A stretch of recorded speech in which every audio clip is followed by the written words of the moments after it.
Yeah, absolutely, I do. And I think myself, as somebody who's a student of spirituality and Kabbalah, and somebody who's involved with the Spirit World radio show, it will be very weird for me to say anything other than that.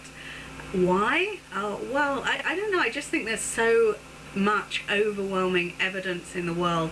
I think every culture, every religion has this concept of the afterlife, of the spirit world, and there's just so much overwhelming evidence in the world of examples of people who've seen this, people who have experienced things directly.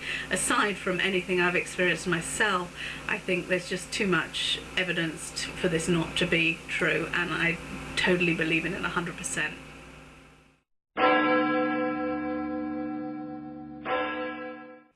You know, in some ways I wish I had a better answer to this, because the answer here is, I guess, yes and no. I have definitely been in situations where I've seen things happen.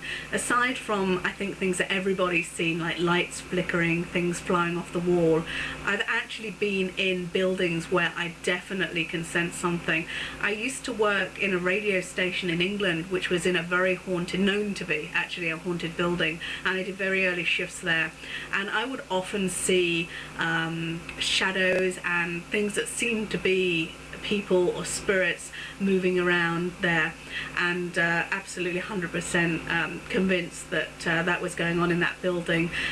Also, there were areas of that building which I was absolutely terrified to go anywhere near as well. You know, I've seen this in other places throughout my life. My grandmother used to live in a very old house, and I used to be absolutely terrified of the back room where I used to sleep. I've also got an 8-year-old daughter who gives me evidence all the time that she is seeing things and witnessing things from ghosts and from the spirit world, and things that she couldn't possibly know or have experience with, and things related to past lives, so many other things. So absolutely, I have seen evidence, but I don't have a fabulous story to tell you, but you know, lots of examples of that it exists.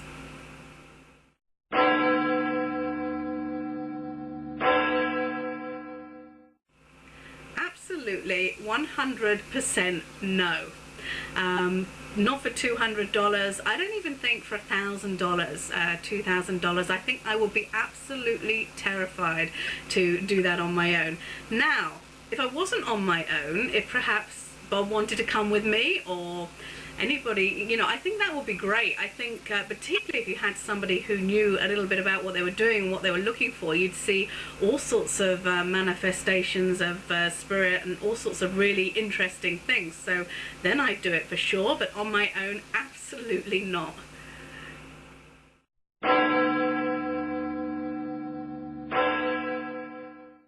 Actually the hardest one for me to do, because I get a lot of opportunities to ask questions like this.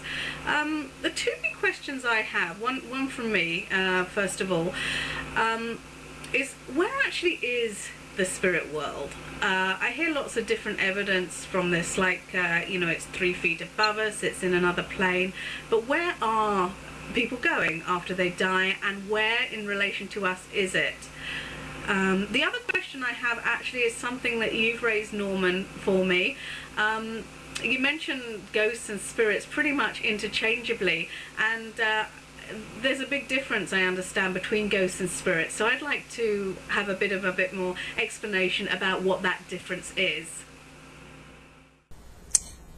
Yes, Claire. Hi. That's a good question. The spirit world is actually right here. It's at a higher frequency. It's a different dimension, but the dimension overlaps with the physical world. So it is here. It's not some faraway place. Okay? It is at a higher frequency, and it does appear that it is elevated, because whenever I see spirits, they're slightly above the ground. I haven't measured. I don't know if it's 2 feet, 3 feet, or 5 feet, but it is somewhat elevated. So that accounts for whenever people see spirits, it looks like they're floating. They're just standing in their world, on their ground level. That's why it has that effect, okay? Good question. Now, your other question was about ghosts and spirits.